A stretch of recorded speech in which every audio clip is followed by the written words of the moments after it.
Praise the lord. అందరికీ వందనాలు. మన ప్రాతకాల ప్రార్థన ప్రారంభించుకుందాం పిల్లరా. ప్రార్థన చేసుకుందాం. ప్రేమ కలిగిన మా ప్రియ పరలోకమందున్న మా తండ్రి, పూజ్యునిడా, పరిశుద్ధుడా, యేసయ్యా మీకే స్తుతులు స్తోత్రాలు వందనాలు చెల్లించుకుంటున్నాను నాయన. దేవా మరొకసారి ప్రభువా, దేవా వేకుజామున ఈ రీతిగా మీ పాదముల యొద్ద మేము చేరడానికి మాకు ఇచ్చినటువంటి ఈ గొప్ప భాగ్యం కొరకు మీ స్తోత్రాలు వందనాలు చెల్లించుకుంటున్నాం. దినదినం ప్రభువా మీతో మా తండ్రి సహవాసం చేయడానికి మాకు ఇస్తున్నటువంటి ఈ గొప్ప ఆధిక్యత కొరకు మీ స్తోత్రాలు చెల్లించుకుంటున్నాను ఆయన. మా సృష్టికర్తవు, మా నిర్మాణకుడవు నీవే దేవా. మా తండ్రి నాయన, మా రక్షణ శృంగము, మా దాగు చోటు, మా బలము దేవా. మా తండ్రి, మా కాపరి, మా కుమ్మరి నీవే. అందుకు బట్టి మీ స్తోత్రాలు చెల్లించుకుంటున్నాం దేవా. మా తండ్రి అనేకమైనటువంటి విధానాల్లో దేవా మీరు మమ్మల్ని ప్రేమిస్తూ దేవా మా తండ్రి నడిపిస్తున్న విధానం అంతటి కొరకు మీ స్తోత్రాలు వందనాలు చెల్లించుకుంటున్నాం. మరొకసారి ప్రభా శ్రేష్టమైన మీ నామాన్ని స్తుతించడానికి, గణపరచడానికి దేవా మరి తండ్రి శక్తి గల మీ వాక్యాన్ని దేవా మరి తండ్రి ధ్యానించడానికి మాకు ఇచ్చినటువంటి తరుణం కొరకు మీ స్తోత్రాలు. ఈ సమయం 91వ కీర్తన చదువుకుంటూ ఉండగా విశ్వాసంతో దేవా మరి తండ్రి గొప్పగా మా పక్షంగా నెరవేర్చమని ప్రార్థన చేస్తున్నాం. ఇదిగో ప్రభా మరి తండ్రి కృప చూపించండి. అలాగే మరి తండ్రి మరొకసారి మీ సేవకుల ద్వారా మీ వాక్యం ద్వారా మీరు మాతో మాట్లాడమని ప్రార్థన చేస్తున్నాం. మీరు మాట్లాడే దేవుడు అంటున్నందుకు మీ స్తోత్రాలు ఆయన. దేవా మరి తండ్రి చివరి ప్రార్థన ఆశీర్వాదముల వరకు మీ సన్నిధి మాకు తోడుగా ఉంచమని ప్రార్థన చేస్తున్నాం. దేవా మీ బిడ్డలు ఆయన వారి వారి గృహాల్లో చేరేకిస్తుండగా విశేషంగా మీ కృప మీ సన్నిధి వారికి తోడుగా ఉంచమని ప్రార్థన చేస్తున్నాం. సమస్త విషయాల కృప దయచేయమని యేసయ్య నామములో స్తుతించి ప్రార్థన చేసి అడిగి వేడుకుంటున్నాం పరలోకపు తండ్రి. ఆమేన్ ఆమేన్. యథా ప్రకారంగా 91వ కీర్తన చదువుకుందాం పిల్లరా. మహోన్నతుని చాటున నివసించువాడే సర్వశక్తి నీడను విశ్రమించువాడు. మహోన్నతుని చాటున నివసించువాడే సర్వశక్తి నీడను విశ్రమించువాడు. ఆయనే నాకు ఆశ్రయము, నా కోట, నేను నమ్ముకును నా దేవుడని నేను యెహోవాని గురించి చెప్పుచున్నాను. ఆయనే నాకు ఆశ్రయము, నా కోట, నేను నమ్ముకున్న నా దేవుడని నేను యెహోవాని గురించి చెప్పుచున్నాను. వేటకాని ఊరిలో నుండి ఆయన నిన్ను విడిపించును, నాశనకరమైన తెగులు రాకుండా నిన్ను రక్షించును. వేటకాని ఊరిలో నుండి ఆయన నిన్ను విడిపించును, నాశనకరమైన తెగులు రాకుండా నిన్ను రక్షించును. ఆయన తన రెక్కలతో నిన్ను కప్పును, ఆయన రెక్కల క్రింద నీకు ఆశ్రయం కలుగును. ఆయన సత్యము కేడమును డాలునయ్యున్నది. ఆయన తన రెక్కలతో నిన్ను కప్పును, ఆయన రెక్కల కింద నీకు ఆశ్రయం కలుగును. ఆయన సత్యము కేడమును డాలునయ్యున్నది. రాత్రి వేళ కలుగు భయమునకైనను, పగటి వేళ ఎగురు బాణమునకైనను, రాత్రి వేళ కలుగు భయమునకైనను, పగటి వేళ ఎగురు బాణమునకైనను, చీకటిలో సంచరించు తెగులునకైనను, మధ్యాహ్నం మందు పాడు చేయు రోగమునకైనను నీవు భయపడుకుందువు. చీకటిలో సంచరించి తెగులుకైనను, మధ్యాహ్నం మందు పాడు చేయి రోగమునకైనను నీవు భయపడకుందువు. నీ ప్రక్కన 1000 మంది పడినను, నీ కుడి పక్కన 10,000 మంది కూలినను అపాయం నీ యొద్దకు రాదు. నీ ప్రక్కన 1000 మంది పడినను, నీ కుడి ప్రక్కన 10,000 మంది కూలినను అపాయం నీ ఎదుకు రాదు. నీవు కనులారా చూస్తుండగా భక్తిహీనులకు ప్రతిఫలం కలుగును. నీవు కనులారా చూచుండగా భక్తిహీనులకు ప్రతిఫలం కలుగును. యెహోవా నీవే నా ఆశ్రయము అని నీవు మహోన్నతుడైన దేవుని నీకు నివాస స్థలముగా చేసుకుని ఉన్నావు. యెహోవా నీవే నా ఆశ్రయము అని నీవు మహోన్నతుడైన దేవుని నీకు నివాస స్థలముగా చేసుకుని ఉన్నావు. నీకు అపాయమేమీ రాదు, ఏ తెగులును నీ గుడారము సమీపించదు. నీకు అపాయమేమీ రాదు, ఏ తెగులును నీ గుడారమును సమీపించదు. నీ మార్గములన్నిటిలో నిన్ను కాపాడుటకు ఆయన నిన్ను గూర్చి తన దూతలకు ఆజ్ఞాపించును. నీ మార్గములన్నిటిలో నిన్ను కాపాడుటకు ఆయన నిన్ను గూర్చి తన దూతలకు ఆజ్ఞాపించు. నీ పాదములకు రాయి తగలకుండా వారు నిన్ను తమ చేతుల మీద ఎత్తి పట్టుకుందరు. నీ పాదములకు రాయి తగలకుండా వారు నిన్ను తమ చేతుల మీద ఎత్తి పట్టుకుందరు. నీవు సింహములను నాగుపాములను త్రొక్కెదవు, పదం సింహములను భుజంగములను అనగద్రొక్కెదవు. నీవు సింహములను నాగుపాములను త్రొక్కెదవు, కొదమ సింహమును భుజంగమును అనగదొక్కెదవు. అతడు నన్ను ప్రేమించుచున్నాడు గనుక నేను అతన్ని తప్పించదను, అతడు నా నామం ఎరిగిన వాడు గనుక నేను అతని కనపరచెదను. అతడు నన్ను ప్రేమించుచున్నాడు గనుక నేను అతను తప్పించేదను, అతడు నా నామం ఎరిగినవాడు గనుక నేను అతను కనపరిచేదను. అతడు నాకు మొర్రపెట్టగా నేను అతనికి ఉత్తరం ఇచ్చదను, శ్రమలో నేను అతనికి తోడై ఉండదను, అతన్ని విడిపించి అతన్ని గొప్ప చేసేదను. అతడు నాకు మొర్ర పెట్టగా నేను అతనికి ఉత్తరం ఇచ్చేదను, శ్రమలో నేను అతనికి తోడై ఉండేదను, అతను విడిపించి అతను గొప్ప చేసేదను. దీర్ఘాయు చేత అతనిని తృప్తిపరచదను, నా రక్షణ అతనికి చూపించదను. దీర్ఘాయువు చేత అతను తృప్తిపరచెదను, నా రక్షణ అతనికి చూపించెదను. ఆమేన్. దేవుని వాక్యం విన్నాం పిల్లరా. దైవజనులు ప్రొఫెసర్ గారు వచ్చి మనకు దేవుని వాక్యాన్ని అందిస్తారు. ప్రియమైన వారలారా, ఈ ఉదయకాలం అపోస్తల కార్యముల గ్రంథం 10వ అధ్యాయం 23వ వచనం నుండి ఒక భాగాన్ని చదువుతాను. మరునాడు అతడు లేచి వారితో కూడా బయలుదేరిను. యొప్పే వారైన కొందరు సహోదరులను వారితో కూడా వెళ్ళిరి. మర్నాడు వారు కైసరయలో ప్రవేశించిరి. అప్పుడు కొర్నేలి తన బంధువులను ముఖ్య స్నేహితులను పిలిపించి వారి కొరకు కనిపెట్టుకొని ఉండెను. పేతురు లోపలికి రాగా కొర్నేలి అతనిని ఎదుర్కొని అతని పాదముల మీద పడి నమస్కారం చేసిన. అందుకు పేతురు, నీవు లేచి నిలువుము, నేను కూడా నరుణ్ణి అని చెప్పి అతను లేవనెత్తి అతనితో మాట్లాడుచు లోపలికి వచ్చి అనేకులు కూడి ఉండుట చూచాను. ప్రార్థన. ప్రేమగల తండ్రి, ఈ సమయంలో మేము ధ్యానించేటటువంటి లేఖన భాగం వ్యూ చేసే మీ బిడ్డలందరి కొరకు, వారి కుటుంబం కొరకు దీవించమని యేసుక్రీస్తు ప్రభు వారి శ్రేష్టమైన నామంలో వేడుచు ఉన్నాం తండ్రి. ఆమేన్. ప్రియమైనటువంటి వారలారా, ఈ దినాల్లో మనం ప్రభు సన్నిధానంలో ప్రాతకాలం మన హృదయాలను దేవుని వాక్యంతో, దేవుని వాగ్దానంతో, దేవుని సన్నిధితో మనం నింపుకోవటానికి ప్రయత్నం చేస్తూ ఉన్నాం. దినమంతటికి చాలినటువంటి దేవుని శక్తి దేవుని వాక్యం ద్వారా మనం అందుకోవటానికి ప్రయత్నం చేస్తూ ఉన్నాం. ప్రతిదినం మనం జీవించడానికి శరీరానికి ఆహారం తక్కువగా గాని ఎక్కువగా గాని ఎలాగ అవసరమో అలాగూ ఆత్మకు ప్రతిదినం వాక్యాహారం అవసరమే. అయితే ఈ సమయంలో అపోస్తల కార్య గ్రంథంలో కొర్నేలి అనబడినటువంటి సెంచూరియన్, శతాధిపతి, 10వ అధ్యాయం అపోస్తల కార్య గ్రంథం 1వ వచనం. ఇటలీ పటాలం అనబడిన పటాలంలో శతాధిపతి అయిన కొర్నేలి అను భక్తిపరుడు ఒకడు కైసరయలో ఉండెను. చాలా పెద్ద పోస్ట్. ఒక జిల్లా అంతటికి తాను అధికారిగా ఉంటూ ఉన్నాడు. సెంచూరియన్ అంటే చాలా పెద్ద పోస్ట్. అది భక్తి కలిగినటువంటి వాడుగా కూడా తానున్నాడు. రోము యొక్క ప్రతినిధిగా, మిలిటరీ అధికారం కలిగినటువంటి వాడుగా, కఠినంగా ఉండవలసినటువంటి వ్యక్తి భక్తిని సాధకం చేయటం సాధ్యమవుతుందా? కొర్నేలి జీవితంలో తాను రుజువుపరిచి చూపించాడు. 2, తానే కాదు తన ఇంటివారు కూడా భయభక్తులు కలిగిన వారు. అపోస్తల కార్యం 10:2. అతడు తన ఇంటి వారందరితో కూడా దేవుని యందు భయభక్తులు గలవాడై ఉంది. మనం గ్రహించవలసింది, మొదట నా విషయం, తరువాతే కుటుంబీకులు అని అనుకుంటూ ఉంటారు కొందరు.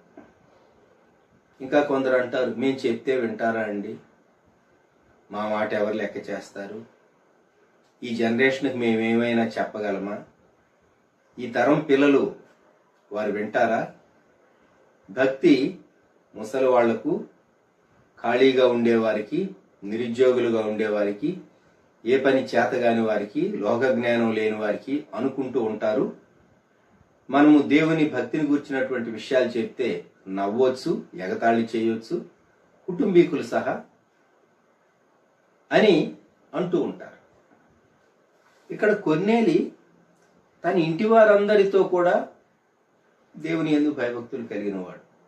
1వ శతాబ్దం రోమా సామ్రాజ్యం చాలా ఉన్నతమైనటువంటి దశలో ఉన్నది.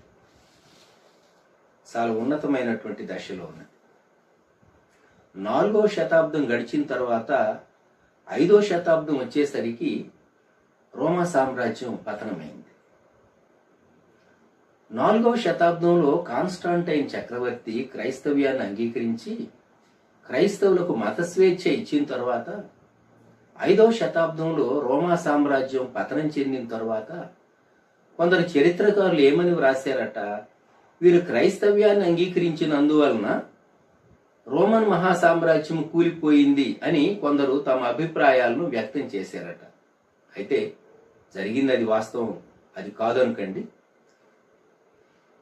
కొన్ని మార్లు రోమా సామ్రాజ్యం చాలా ఉన్నతమైనటువంటి దశలో ఉన్నటువంటి కాలం ఈ 1వ శతాబ్దం. రోమ్ రూల్స్ ద వరల్డ్ అనేది ఒక గొప్ప సామెత. అంతేకాదు, all roads lead to Rome, అన్ని రోడ్లు రోమ్ నగరానికి నడిపిస్తాయి. ఎందుకు?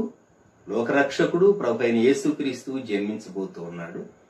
కనుక దేవుడు ముందుగానే ఆ వార్త అన్ని ప్రపంచ దేశాలకు వ్యాపించడానికి ఒక నేషన్ దేవుడు ఎలివేట్ చేసి వారికి పవర్ వారు కాన్సన్ట్రేట్ చేసేటట్లు చేసి ఈ శుభవార్త అంతటికీ వెళ్ళేటట్లుగా దేవుడు ప్లాన్ చేశాడు. God has allowed it. మొదటి శతాబ్దంలో ఈ శతాధిపతి కొర్నేలియస్ కుటుంబంతో పాటు భయభక్తులు కలిగినటువంటి వాడుగా ఉన్నాడు. అదే 2వ వచనంలో అపోస్తల కార్యము 10:2 ప్రజలకు బహు ధర్మము చేయొచ్చు. సాధారణంగా అధికారులుగా ఉన్నటువంటి వారికి బహుమానాలు ఇస్తూ ఉంటారు. మరి ఈయన ధర్మం చేయటం ఏంటి? వీరికి రోమన్ గవర్నమెంట్ చాలా మంచి శాలరీస్ పే చేస్తూ ఉండాలి, చాలా మంచి ఫెసిలిటీస్ ప్రొవైడ్ చేస్తూ ఉండాలి. నా జీతం నా కొరకు మాత్రమే కాదు, పేదవారి కొరకు కూడా అని చెప్పి తాను లేనటువంటి వారికి, ప్రజలకు అని ఉన్నది, ఎవరికో ఒకరికో ఇద్దరికో రహస్యంగా సహాయం చేయటం కాదు, అనేకులకు అని గ్రహించాలి. దేవుడు తనకు అనుగ్రహించినటువంటి ఆ పొజిషన్, దేవుడు తనకు అనుగ్రహించినటువంటి ఆ రిసోర్సెస్ చాలా చక్కగా కొర్నేలియస్ సద్వినియోగం చేస్తూ ఉన్నాడు. 3వది, ఎల్లప్పుడూ దేవునికి ప్రార్థన చేయవాడు. లా అండ్ ఆర్డర్ మెయింటైన్ చేయటం చాలా కష్టతరమైనటువంటి విషయం. ఆ దినాల్లో రోము చక్రవర్తులు యూదా ప్రాంతం మీద, యెరూషలేం ప్రాంతం మీద, గలిలయ ప్రాంతం మీద, ఆయా ప్రాంతాలపైన, జిల్లాలపైన నియమించినటువంటి మిలిటరీ ఆఫీసర్స్ టఫ్ పీపుల్ ను నియమించేవారు. ఎందుకంటే ఇశ్రాయేలీలు తిరుగుబాటు చేసేటటువంటి వారు. అంతకు మునుపు పాత నిబంధనకు నూతన నిబంధనకు మధ్యకాలంలో 400 సంవత్సరాల ఆ సైలెంట్ ఇయర్స్ లో, ఇంటర్ టెస్టమెంట్ పీరియడ్ లో మక్కబీయుల యొక్క తిరుగుబాటును గురించి చూస్తాం. రోమ్ సామ్రాజ్యానికి ఏ విషయం చక్కగా తెలుసు అంటే, యూదులు స్వాతంత్ర్య కాంక్ష కలిగినటువంటి ప్రజలు, వారు అంత తేలికగా అధికారానికి లోబడి ఉండేటటువంటి వారు కారు. వారు మాటి మాటికి తిరుగుబాటు చేస్తూ ఉంటారు. కనుక మిలిటరీ ఆఫీసర్స్ టఫ్ గా ఉండాలి అనేది రోము ప్రభుత్వం యొక్క అభిప్రాయం. అయితే కొర్నేలియస్ చాలా ప్రార్థనాపరుడుగా ఉన్నాడు. ఎలా సాధ్యమైంది? ఇంత మెత్తగా ఉండేటటువంటి ఆయన వాస్తవంగా తీసేసి ఉండాలి. ఎందుకో దేవుడు అలౌ చేయలే. ఓ ప్రక్క తాను దేవునిలో భయభక్తులు కలిగిన వాడు, యూదులు సేవించేటటువంటి దేవుడు నిజమైన దేవుడు అనేటటువంటి గ్రహింపు కలిగిన వాడు, 2 ధర్మం చేసేటటువంటి వాడు, 3 ప్రార్థన చేసేటటువంటి వాడు. యథార్థవంతులను బలపరచడానికి దేవుడే మార్గాన్ని ఆయన ఓపెన్ చేసేటటువంటి దేవుడు. ఇటీవల మీరు మీడియాలో చూస్తూ ఉన్నారో లేదో నాకు తెలియదు, మధ్య ప్రాచ్య దేశాల్లో ఒక ప్రాముఖ్యమైనటువంటి దేశంలో అనేకులు యేసుక్రీస్తు ప్రభువును అంగీకరించి బాప్తిస్మం పొందుతూ ఉన్నారు అనేటటువంటి వార్త వినబడుతూ ఉన్నది. కారణం ఏమిటి? అక్కడ ఎవరు సువార్త చెప్పడానికి అవకాశం లేదు, వారికి బైబిల్ చదువుకోవటానికి కూడా అవకాశం లేదు. వారు యేసు ప్రభువుని ఎలా నమ్మారు? నమ్మటానికి ఎలా సాధ్యమైంది? కొందరు సాక్ష్యాలు వింటే యేసు ప్రభువే వారికి కనబడుతూ వచ్చాడు, కలలో కనబడుతూ వచ్చాడు, ప్రతిదినం కనబడుతూ వచ్చాడు. ఆయన వారితో కలలో దర్శనమిస్తూ వచ్చాడు. ఎంతకాలం మనసులో నుండి త్రోసివేసుకోగలరు? ఆలోచించండి. కొందరు మధ్యప్రాచ్యంలో యేసుక్రీస్తు ప్రభువును అంగీకరించినటువంటి వారిని గురించి మనం విన్నప్పుడు యేసు ప్రభువే వారికి దర్శనం ఇచ్చాడు అనేటటువంటి మాట ఈ దినాల్లో నెరవేరుతున్నది. మొదటి శతాబ్దంలో కొర్నేలి అనుభవంలో దేవుని దూత కొర్నేలి దగ్గరకు వచ్చి, కొర్నేలి, దర్శనం ఇది, నిద్రపోట్ల కొర్నేలి. భయపడ్డాడు కొర్నేలి. ప్రభువా ఏమని అడిగాడు. 4వ వచనం, నీ ప్రార్థనలను నీ ధర్మకార్యములను దేవుని సన్నిధికి జ్ఞాపకార్థముగా చేరిన. రక్షణ లేదు గాని సత్కార్యాలు ఉన్నాయి. కొందరికి రక్షణ ఉండదు, మంచి పనులు చేస్తారు. అటువంటి వారికి దేవుడు మోక్షం ఇవ్వడా? అటువంటి వారికి దేవుడు మోక్షం ఇవ్వాలంటే వారు యేసుక్రీస్తు ప్రభు యొక్క సువార్తను అంగీకరించి తమ కొరకు సిలువలో బలిగాను అర్పణముగాను అర్పించుకున్నటువంటి యేసుక్రీస్తు ప్రభు నీతిని వారు అంగీకరించి ఆయన యందు విశ్వాసముంచి పాప క్షమాపణను పొందినప్పుడు అప్పుడు దేవుడు వారిని అంగీకరిస్తాడు. వారి భక్తి కార్యాలను బట్టి, వారి దాన ధర్మాలను బట్టి దేవుడు వారిని బహుగా దీవిస్తాడు. ఇక్కడ కొర్నేలి విషయంలో చక్కగా దూత సీమోను పేతురు ఎక్కడున్నాడో, అతను దిగినటువంటి స్థలము యొప్పే అని, దిగినటువంటి ఆ వ్యక్తి ఏం చేస్తూ ఉంటాడు అంటే తాను చర్మకారుడని, పేతురు అనే మారు పేరు గల సీమోను, ఒకవేళ పేతురు అని అడిగితే ఇక్కడ ఎవరు లేరంటారేమో చుట్టుపక్కల వాళ్ళు, 2 పేర్లు ఉన్నాయి తనకు, పేతురు అను మారు పేరు గల సీమోను. ఎన్ని డీటెయిల్స్ దేవుడు చెప్పించాడండి. ఎందుకంటే కొర్నేలి పంపేటటువంటి వ్యక్తులు మిస్ అవటానికి వీల్లేదు. కాబట్టి వారు చక్కగా వెళ్ళారు, కనుగొన్నారు. దేవుడు ముందుగానే పేతురు మనస్సును సిద్ధం చేశాడు. వారు బయలుదేరి వచ్చారు. అపోస్తల కార్య గ్రంథం 10వ అధ్యాయం 24వ వచనం, మరునాడు వారు కైసరయలో ప్రవేశించిరి, సిజారియా. అప్పుడు కొర్నేలి తన బంధువులను ముఖ్య స్నేహితులను పిలిపించి వారి కొరకు కనిపెట్టుకొని ఉండెను. ఈ అంశం మీరు గమనించాలి అని నేను కోరుతున్నాను. కష్టమైనటువంటిది. మనము వినేటటువంటి, పొందేటటువంటి భాగ్యం దొరికితే అది మనకే ఉండాలి అని కోరుకుంటాం. నిస్వార్థంగా ఇతరులతో పంచుకోవాలి అని ఆశపడేటటువంటి వారు తక్కువ ఉంటారు. కొర్నేలి స్వభావం తాను పొందింది ఏదైనా సరే, తనకు కలిగిన మంచిది ఏదైనా సరే ఇతరులతో షేర్ చేసుకోవాలి అనేటటువంటి మంచి మనస్సు కొర్నేలి కలిగినటువంటి వాడు. అందుకొరకే తాను బంధువులను, ముఖ్య స్నేహితులను కుటుంబాలుగా పిలిచి ఉంటాడు. సందేహమే లేదు. ఈ దినాల్లో ఒక గెస్ట్ వస్తే మనం ఎంత టైం ఇవ్వాలి, కిచెన్లో నుండి వారికి ఆయా సమయాల్లో ఆహార పదార్థాలు సరఫరా చేయటం ఎంత మనకు శ్రమతో కూడిందో మనకు తెలుసు. ఇక్కడ అనేక మంది వ్యక్తులు వచ్చారు.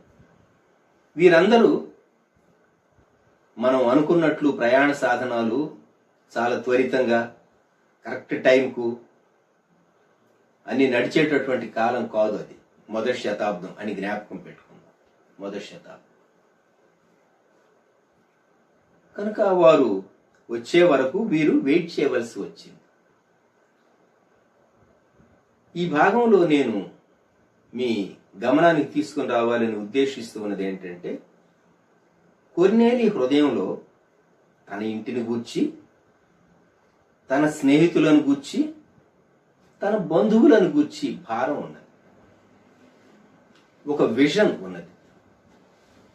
ఇప్పుడు నా ప్రశ్న, how large is your vision? నీ దర్శనము ఎంత గొప్పది? నీ దర్శనం నీ కొరకు మాత్రమేనా? నీ కుటుంబం కొరకు మాత్రమేనా? ప్రభువా, మిగిలిన వారి కంటే నేను హెచ్చుగా కనబడాలి కదా, మిగిలిన వారు ఎవరిని దీవించని రీతిగా నన్ను బహుగా ఆశీర్వదించు అనేటటువంటి ప్రార్థన, భావం, కోరిక నీలో ఉందా? అంటే తీసివేసుకోవాలి. ఇక్కడ కొర్నేలి వారందరినీ పిలిచాడు. 10వ అధ్యాయం 44వ వచనంలో పేతురు బోధ విన్నవారందరూ ఆ పరిశుద్ధాత్మ వారి మీదికి వచ్చినట్లుగా 44, 45, 46 వారు దేవుని ఘనపరిచేరు, మహిమపరిచేరు అని వ్రాయబడింది.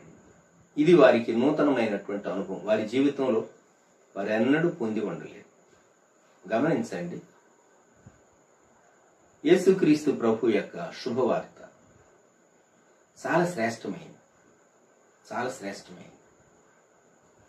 మనము ఈ దినాలన్నిట్లో మనలను, మన కుటుంబాలను కాపాడుకునే విషయంలో చాలా కన్సర్న్ కలిగి ఉన్నాం. అది అవసరం కూడా, అది కాదని ఎవరూ అనలేము. ప్రయాణ సాధనాలు మునుపటి కంటే ఎక్కువగా మూవ్ అవుతూ ఉన్నాయి. వ్యవస్థ పుంజుకుంటూ ఉన్నది ఇండియా దేశంలో.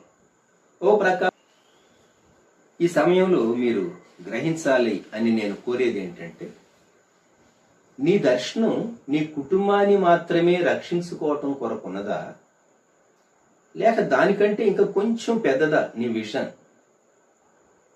Is your vision something bigger than that, not just limited to you and to your family?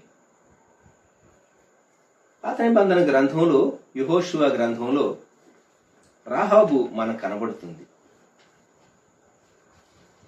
యెహోషువ గ్రంథంలో యెరికోను వేగు చూడటానికి ఇద్దరు వేగుల వాళ్ళు, స్పైస్ వాళ్ళు వెళ్ళారు. వారికి ఆమె ఆశ్రయం ఇచ్చింది. యెహోషువ 2:1 నూను కుమారుడైన యెహోషువ వేగుల వారైన ఇద్దరు మనుషులను పిలిపించి, మీరు పోయి ఆ దేశమును, ముఖ్యముగా యెరికోను చూడని వారితో చెప్పి షిత్తీము నొద్ద నుండి వారిని రహస్యముగా పంపెను. వారు వెళ్లి రాహాబు అను ఒక వేశ్య ఇంట చేరి అక్కడ దిగగా, దేవుడు వీరిని సరైన గృహానికే నడిపించాడు. ఇంకొక గృహానికి వెళ్ళుంటే వీరిని పట్టి ఇచ్చి ఆ రాజు దగ్గర వారు బహుమానం పొంది ఉండేవారే. ఈమె దేవుని భయం కలిగినటువంటిది. ఇది ఎలా సాధ్యమండి? పాపంలో జీవించేటటువంటి ఈ స్త్రీ దేవుని భయం కలిగి జీవించటం, లేక దేవుని భయం ఈ మీదకి రావటం? కొందరు పాపంలో లోతుగా దిగినటువంటి వారికి ఒక ఆశ ఉంటుంది. ఎవరైనా ఈ పాప జీవితం నుండి నన్ను బయటకు తీయగలరా? నేను ఇష్టపూర్వకంగా ఈ పాపం చేయటం లేదు. తాను తన శరీరాన్ని అమ్ముకున్నది. She is not selling her sweat but body. తన స్వేదం, చెమట కాదు, తన శరీరాన్ని అమ్ముకున్నది. అందుకే ఆ పదం అక్కడ వ్రాయబడింది. చాలా విచారకరమైనటువంటి ప్రపంచ దేశాల్లో ఎన్నో రీతులుగా ట్రాఫికింగ్లోకి దింపేటటువంటి, లేక దింపబడేటటువంటి వారిని కూర్చి మనం చదువుతూ ఉంటే హృదయం బాధతో విలవిల్లాడుతుంది. తమ స్వార్థం కొరకు కొన్ని శక్తులు, లేక కొందరు వ్యక్తులు, కొన్ని గుంపులు కిడ్నాప్ చేసి బాల్యకాలంలో, యవ్వన కాలంలో కొందరినేమో బెగ్గింగ్లోకి, కొందరినేమో వ్యభిచారంలోనికి దింపేటటువంటి దుస్థితి మన ఇండియాలో ఉన్నది. సిగ్గుతో మనం తల ఉంచుకోవాలి. రాహాబు విషయంలో, రాహాబు హృదయంలో ఒక వేదన ఉన్నది. ఎలాగైనా ఈ పాపకూపంలో నుండి నేను బయటకు రావాలి. ఆ ఆశ తనలో ఉన్నది.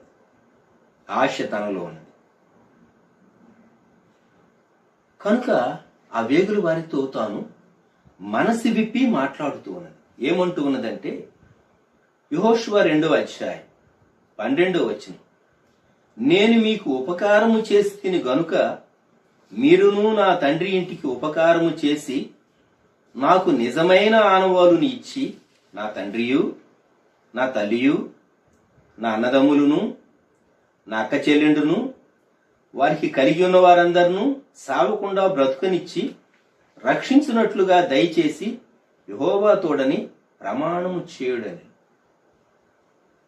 ఈమె హృదయంలో ఎంత ఆశ ఉందండి! దేవుడు వ్యక్తి యొక్క హృదయంలో ఉన్నటువంటి ఆశను చూస్తాడు. నీ స్థితి చాలా భయంకరమైన స్థితి, లోకం తృణీకరింపబడేటటువంటి స్థితి అయి ఉండొచ్చు. కానీ పాపంలో ఉండుండొచ్చు. పాపం నుండి బయటకు రావాలి అనేటటువంటి ఆశ ఉన్నది. ఒక బలహీనత నుండి బయటకు రావాలి అనేటటువంటి ఆశ ఉంది, కానీ రాలేకపోతూ ఉన్నాం. అది మన సమస్య. ఇక్కడ రాహాబు మాట్లాడినటువంటి మాట, నా తండ్రియు నా తల్లియు నా అన్నదమ్ములను నా అక్క చెల్లెలను వారికి కలిగి ఉన్న వారందరూ చావకుండా బ్రతుకునిచ్చి. ఎంత ఆశ అండి, ఎంత ఆశ! ఖచ్చితంగా ఇశ్రాయేలీయుల దేవుడు ఈ దేశాన్ని, అనగా యెరికో ప్రాంతం అంతటిని యోర్దాను దాటిన తర్వాత వారికి ఇవ్వబోతూ ఉన్నాడని, ఇశ్రాయేలీయుల పితరులకు దేవుడు వాగ్దానం చేసినటువంటి దేశాన్ని ఇవ్వబోతూ ఉన్నాడని ఈమె నమ్మింది. మిగిలిన వారు ఎందుకు నమ్మలేకపోయారు? యెరికో పట్టణస్థులు ఎందుకు నమ్మలేకపోయారు? యెరికో రాజు ఎందుకు నమ్మలేకపోయాడు? చుట్టుపక్కల రాజ్యాల వారు ఎందుకు నమ్మలేకపోయారు? ఒక స్త్రీ తన సోషల్ స్టాండింగ్ అంత నోబుల్ స్టాండింగ్ కాదు, క్వశ్చనబుల్ స్టాండింగ్. అటువంటి స్థితిలో ఉన్నటువంటి ఈ స్త్రీ వేగుల వారి దగ్గర మాట తీసుకుంటూ ఉన్నది.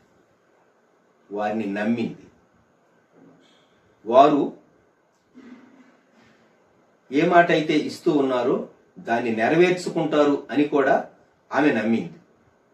ఏమో, నేను వీరికి ఆశ్రయించి రిస్క్ తీసుకుంటూ ఉన్నాను, వారు వెళ్ళి మరిచిపోతే, మా యెరికో మీదకు దాడి చేసినప్పుడు వారు చెప్పిన మాటను జ్ఞాపకం చేసుకోకపోతే అనేటటువంటి సందేహం తనకు రాలేదు.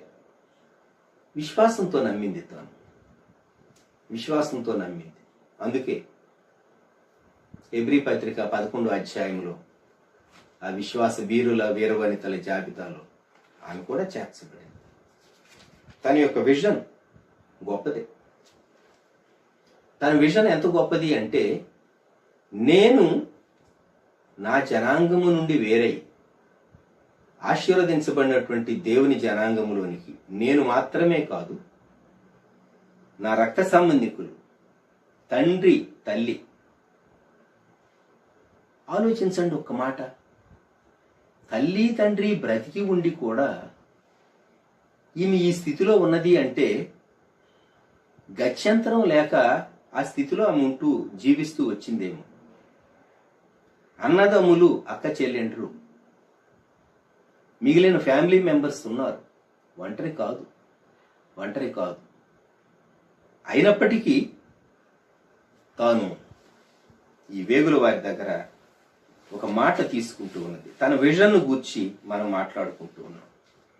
తన దర్శనం, నా కుటుంబీకులను, నా బంధువులను నేను రక్షించుకోవాలి. మనం ఆత్మీయ విషయాలను కూడా సైమల్టేనియస్ గా ఆలోచిస్తూ, దేవా, నా దర్శనాన్ని నీవు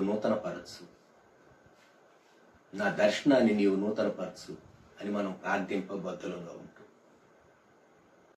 ఎందుకు మన దర్శనాన్ని దేవుడు నూతనపరచాలంటే, పాత నిబంధన గ్రంథంలో మేజర్ ప్రాఫిట్స్ ని తీసుకోనండి.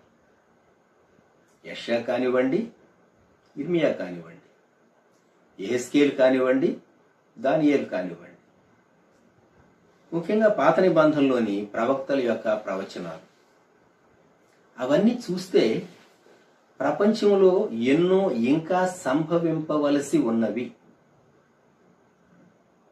నమ్ముదాం మనం. లేక మనం నూతన నిబంధనలో ఆఖరి పుస్తకమైనటువంటి ప్రకటన గ్రంథంలోనికి వద్దాం. ప్రకటన గ్రంథంలో పరమార్థ జ్ఞాని, ప్రభు యొక్క ప్రియమైనటువంటి శిష్యుడు యోహాను ఎక్కి వెళ్లి చూచినటువంటి దృశ్యాలు. ప్రకటన గ్రంథం చూడండి. ప్రకటన గ్రంథం 4వ అధ్యాయం 1వ వచనం నుండి, ఈ సంగతులు జరిగిన తరువాత నేను చూడగా అదిగో పరలోకమందు ఒక తలుపు తెరవబడి ఉండెను, మరియు నేను మొదట వినిన స్వరము బూరధ్వని వలె నాతో మాట్లాడగా వింటిని. ఆ మాట్లాడిన వాడు, ఇక్కడికి ఎక్కిరము, ఇక మీదట జరగవలసిన వాటిని నీకు కనుపరచెదనెను. వెంటనే నేను ఆత్మవశుడినైతే. అనేక విషయాలు ఇక జరగబోతూ ఉన్నాయి. దేవుడు 2000 సంవత్సరాల ముందు వ్రాయించినటువంటి అనేక విషయాలు జరగబోతూ ఉన్నాయి. ఒక ఆయన యేసుక్రీస్తు ప్రభువును దూషిస్తూ ఉన్నాడు. ఏమని? 2000 సంవత్సరాల నుంచి ఆయన వస్తాడు అంటూ ఉన్నారు ఈ క్రైస్తవులని. క్రైస్తవులను దూషిస్తూ ఉన్నాడు. అప్పుడు నాకు 2 పేతురు 3వ అధ్యాయం 4వ వచనం జ్ఞాపకం వచ్చింది. ఆయన రాకడను గూర్చిన వాగ్దానం ఏమాయను, పితరులు నిద్రించినది మొదలుకొని సమస్తమును సృష్టి ఆరంభమును ఉన్నట్టే నిలిచి ఉన్నదే అని చెప్పుదురని మొదట మీరు తెలుసుకొనవలెను. కనుక కొందరు, పైన 3వ వచనం, అంచె దినములలో అపహాసకులు అపహసించుచూ వచ్చి, అటువంటి దినాల్లో మనం ఉన్నాం. బహుశా మీకు తెలుసు అనుకుంటాను, మానవుని యొక్క బ్రెయిన్ లో చిప్ పెట్టి టెస్ట్ చేస్తూ ఉన్నారు. ఇటువంటి కాలం మునుపు లేదు. మానవుని మెదడులో చిప్ పెట్టి, కంప్యూటర్ చిప్ పెట్టి, అతను ఎక్కడున్నా ఏది చేస్తూ ఉన్నా అంతా కనబడుతూ ఉంటుంది. అతను చేసే పనులన్నీ, ఇంకా మిగిలిన అన్ని విషయాలు, ఇక ప్రైవసీ అనేది ఉండదు. మానవులకు కూడా చిప్ పెట్టేటటువంటి రోజు దగ్గరలోనే ఉన్నది. 7 ఏళ్ల శ్రమల్లో అది వస్తుంది, అదే ముద్ర. మనం రాకడకు సమీపంగా ఉన్నాం. కుటుంబీకుల యొక్క రక్షణను గూర్చినటువంటి భారం, రక్త సంబంధికుల యొక్క రక్షణను గూర్చినటువంటి భారం మనం ఎంత కలిగి ఉన్నాం అనేది ఈ సమయంలో నేను మీకు హెచ్చరిక చేయాలి అని అనుకుంటూ ఉన్నాను. ఎంత భారం మనం కలిగి ఉన్నాం. పాత నిబంధన ప్రవక్తల్లో యెషయా ప్రవక్త చెప్పినటువంటి కొన్ని విషయాలు నేను మీకు గుర్తు చేయాలి అని ఆశపడుతున్నాను. ఈ సమయంలో భక్తుడు యెషయా చాలా విషయాలు చెప్పారు. మనం అంతగా వాటిని మనస్సులో ఉంచం. కానీ యెషయా గ్రంథంలో యెషయా యూదులను గుర్చినటువంటి ప్రవచన భాగాలే కాకుండా యెషయా గ్రంథం 13వ అధ్యాయం బబులోనును గూర్చి ప్రత్యక్షమైన దేవోక్తి అని వ్రాయబడింది. బాబిలోను గూర్చి ఐజాయా ఎందుకు చెప్పాలి? 15వ అధ్యాయం 1వ వచనం మోయాబును గూర్చిన దేవోక్తి అని వ్రాయబడినది. అలాగే 17వ అధ్యాయం 1వ వచనం దమస్కును గూర్చిన దేవోక్తి. డెమాస్కస్ అంటే సిరియా. ఈరోజు సిరియాను గురించి మనం ఎంత చదువుతూ ఉన్నామో, ఎంత వింటూ ఉన్నామో. 18వ అధ్యాయము 1వ వచనం ఓహో పుషు నదుల అద్దరిని తటతట కొట్టుకొనుచున్న రెక్కలు గల దేశమా. 19వ అధ్యాయం 1వ వచనం ఐగుప్తును గూర్చిన దేవోక్తి. ఈజిప్ట్. ఇలాగూ మనం యెషయా గ్రంథం చదువుతూ ఉంటే దేవుడు ప్రపంచ దేశాలను గుర్చినటువంటి అనేక విషయాలు వ్రాయించాడు. కొన్ని నెరవేరిని, కొన్ని ఇంకా నెరవేరాలి.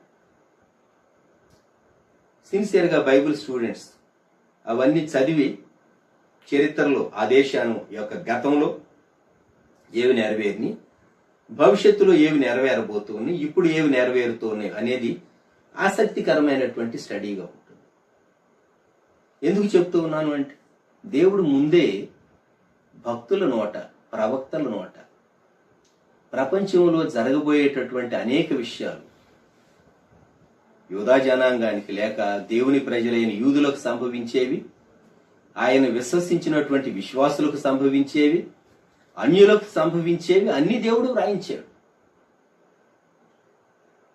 చెప్పకుంటే, హెచ్చరిక చేయకపోతే దేవా నీవు చెప్పలేదు, ముందుగా వ్రాయించలేదు, హెచ్చరిక చేయలేదు అని మనం అనగలం. దేవుడు ముందుగానే బయలుపరిచినప్పుడు మన దగ్గర మరి ఏ జవాబు ఉంటుంది? ఇంకా ఆలోచించండి, మానవుని దగ్గర జవాబు ఉంటుందా? ఈ సమయంలో ఒకసారి ప్రశ్న వేసుకుందాం మనం. How big is my vision? నా దర్శనము ఎంత గొప్పది? కొర్నేలి యొక్క దర్శనం తన కుటుంబం మాత్రమే కాకుండా తన బంధువులు, ముఖ్య స్నేహితులు. రాహాబు యొక్క దర్శనం తాను, తన తండ్రి, తన తల్లి, తన అన్నదమ్ములు, తన అక్క చెల్లెండ్రు, తన బంధువులు అనేకులు, తన ఇంటి వారందరూ, వారికి సంబంధించిన వారందరినీ దేవుని జనాంగంలోనికి తెచ్చేసేసింది. అందుకే మత్తయి సువార్త 1వ అధ్యాయంలో రాహాబు పేరు యేసుక్రీస్తు ప్రభు యొక్క వంశావళిలోనికి వచ్చింది. ఎంత దీవెనకరంగా మారిపోయింది రాహాబు. ప్రియమైన వారలారా, మనం శరీరానికి చేసే మేలు అవసరమే, అది కొంత మటుకు ప్రయోజనకరం. ఆత్మకు చేసేటటువంటి మేలు అది నిలిచేటటువంటి మేలు, శాశ్వతమైన ప్రయోజనాన్ని చేకూరుస్తుంది. కనుక నీవు ఒక వ్యక్తిని, ఒక ఆత్మను ప్రభు కొరకు హెచ్చరిక చేసి, దర్శించి లేక రక్షించి, స్వార్థ చెప్పి, ప్రయాసపడి, ప్రార్థించి, సలహా ఇచ్చి వారిని ప్రభు కొరకు స్థిరపరిస్తే ఎప్పటెప్పటికీ వారు జీవించినంత కాలం వారు నిన్ను మర్చిపోలేరు. నా ఆధ్యాత్మిక జీవితానికి నాకు సహాయం చేసినటువంటి వారిని గురించి నేను ఎప్పుడు ప్రస్తావిస్తూనే ఉంటాను. ఎందుకని అంటే వారు నా కొరకు చూపినటువంటి ప్రేమ, ప్రయాస, ప్రార్థన, మాదిరి, ఉపదేశం నేను మర్చిపోలేను కనుక.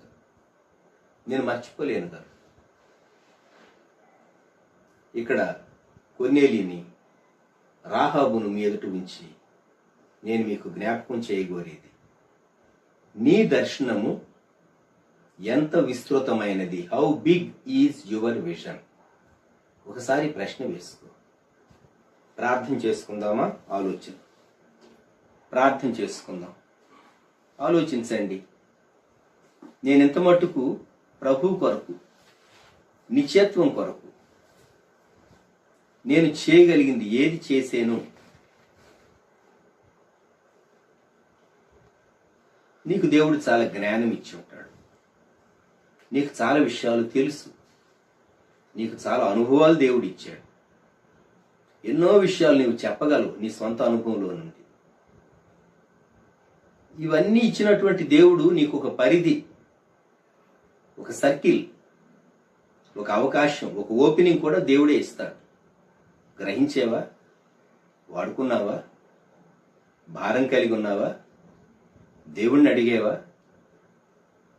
నేను నీ కొరకు ఆత్మల సంపాదకురాలినిగా నేను ఉండాలి అని కోరుకుంటూ ఉన్నాను. నాకు సహాయం దయచి. ప్రార్థన చేసుకోండి.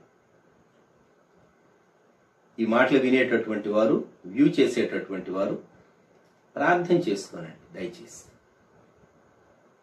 ఒక తీర్మానం చేసుకుంటే మంచిది. అప్పుడే చూస్తూ ఉండగా దినాలు గడిచిపోతూ ఉన్నాయి, సంవత్సరం పాతపడుతూ ఉంది. దేవా, సంవత్సరములు జరుగుతూ ఉండగా నీ కార్యము నాలో నూతన పరచుము, నన్ను బలపరచుము, నా దర్శనమును నీవు నూతన పరచుము, నా అంతరంగమును నీవు ప్రభా తాకుము, ప్రజ్వలింపచేయు. తేటగా చూచేటటువంటి దృష్టికోణం నాకు దయచేయమని ప్రార్థన చేసుకుందాం.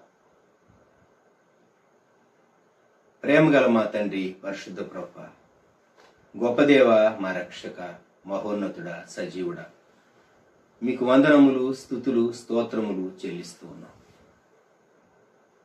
మహోన్నతుడవు, గొప్ప దేవుడు, కృపగలిగినటువంటి దేవుడు, దేవ, మనుషులను రక్షించటం తండ్రి యథార్థంగా మీ వైపు చూచేటటువంటి వారికి సహాయం చేసే దేవుడు. ఒక వ్యక్తిని మాత్రమే కాక ఆ కుటుంబం అంతటిని, బంధువులను కూడా దర్శించి రక్షించి నీతిమంతులుగా తీర్చి వారి జీవితాలు మార్చి నూతన జన్మ, నూతన జీవితం వారికి ఇచ్చి చక్కని మార్గంలో నడిపించేటటువంటి మంచి దేవుడు. కొర్నేలి తన కుటుంబం, బంధువుల విషయంలో మీరు అలాగ చేశారు. అలాగే ఎరికోకు చెందినటువంటి రాహాబు దేవుని జనాంగములోనికి వచ్చి వేసి ఎంతో దీవెన తాను, తన కుటుంబం వారు పొందారు. మేము ఒక ప్రశ్న వేసుకొని మా విజన్, మా దర్శనం ఎంత గొప్పదో దానిని గుర్చిన సరైనటువంటి అవగాహన మీరు మాకు అనుగ్రహించండి. Lord, enlarge hour vision, enlarge hour vision. నూతన పరచుము, సహాయము దయచేయి. మీ హృదయంలో ఏ భారం ఉన్నదో దాన్ని చూడగలుగునట్లు, మేము ఏది చేయవలనని మీరు ఉద్దేశించారో దానిని మేము చూడగలుగునట్లు, చేయగలుగునట్లు కృప దయచేయండి.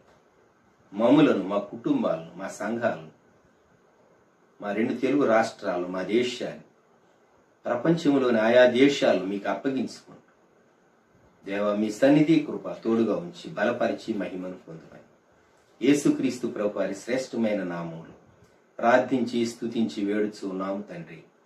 ఆమేన్.